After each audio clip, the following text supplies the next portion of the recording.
Here now with reaction are former FBI Special Agent, Fox News contributor Nicole Parker, and Fox News legal analyst Greg Jarrett.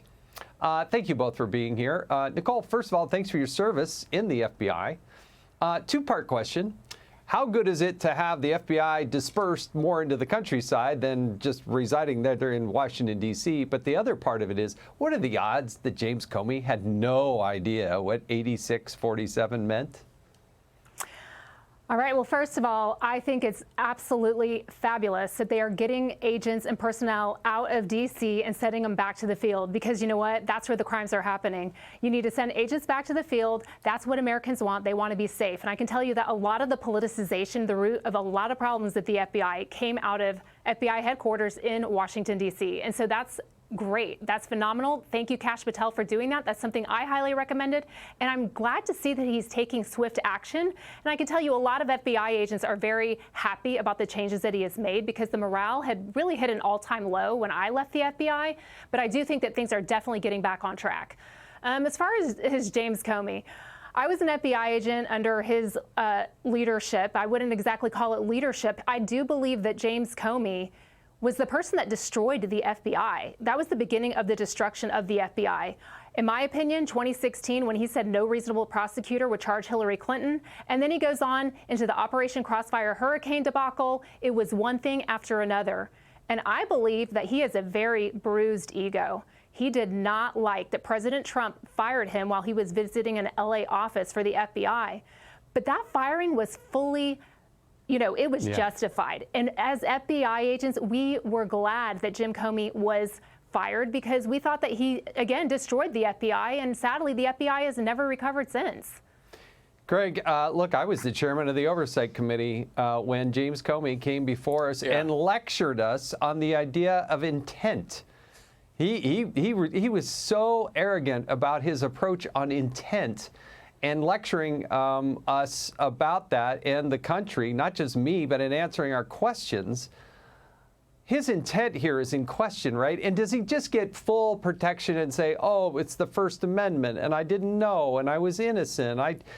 Does he have all those protections moving forward, or is he culpable, potentially, if he did this? Allegedly, I'm trying to put all the disclaimers I can in there. How culpable could he potentially be?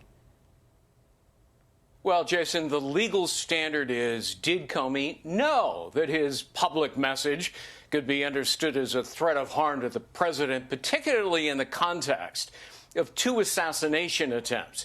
In other words, did he mean it as a true threat? If so, yes, he could be prosecuted, because the courts have said a true threat is not protected as political speech under the First Amendment.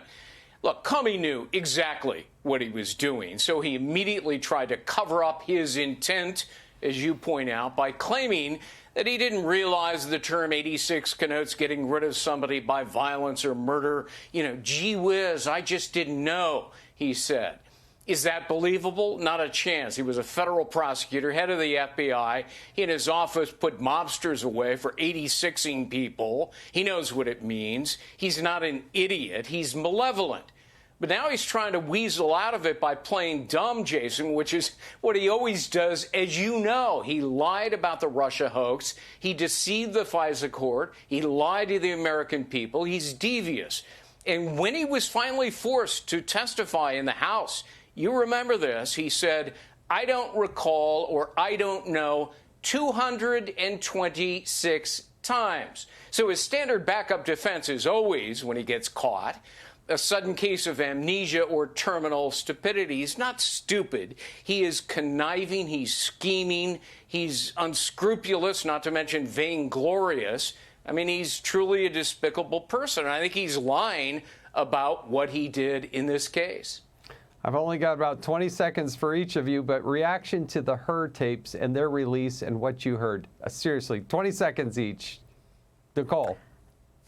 The fact that Joe Biden was our president, and that's how, it was just he's totally incoherent. He did not know what was going on in our country. That's terrifying. And I'm just grateful that we now have a very highly competent and present president. Thank you, President Trump. Greg? Yeah, even before he was elected, I was writing columns, doing podcasts, explaining how he was mentally incompetent, and it only got worse. I agree with Nicole. In retrospect, and frankly at the time, it was truly frightening. Yeah. Thank you both for joining us. Hey, Sean Hannity here. Hey, click here to subscribe to Fox News YouTube page and catch our hottest interviews and most compelling analysis. You will not get it anywhere else.